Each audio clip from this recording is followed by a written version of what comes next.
Hindi pa rin nauubusan ng tao sa labas ng Senado, taga-suporta man o kritiko ni Senador Bato de la Rosa. Narito ang agenda report ni Jill Sebandal.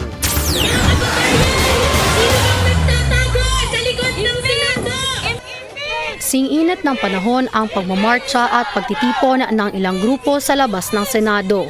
Giit nila panagutin si Bato de la Rosa matapos kumpirmahin ng ICC mismo ang arrest warrant para sa senador.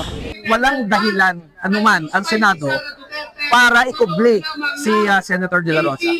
Ano pa ang mga hakbang na pwede gawin ng pamabayan para pilitin ang Senado na gawin ang kanyang trabaho. Kami nga, kung papayagan kami pumasok, kami na-aaresto kay Bato. Pwede naman yung citizens arrest. No? Kami na ho magdadala sa ICC kung gusto nila.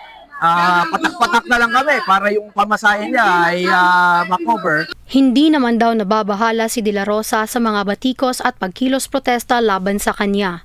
Well, they are entitled to their own opinion. Opinion nila yan.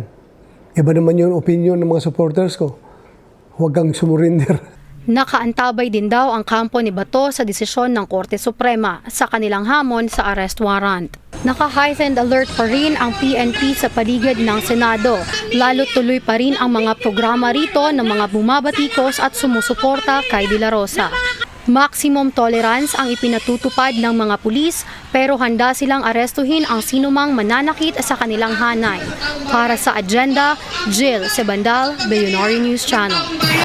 Manatiling nakatutok sa Billionario News Channel. Sumubaybay sa aming social media accounts at mag-subscribe sa aming YouTube channel para sa mga bago at eksklusibong balita.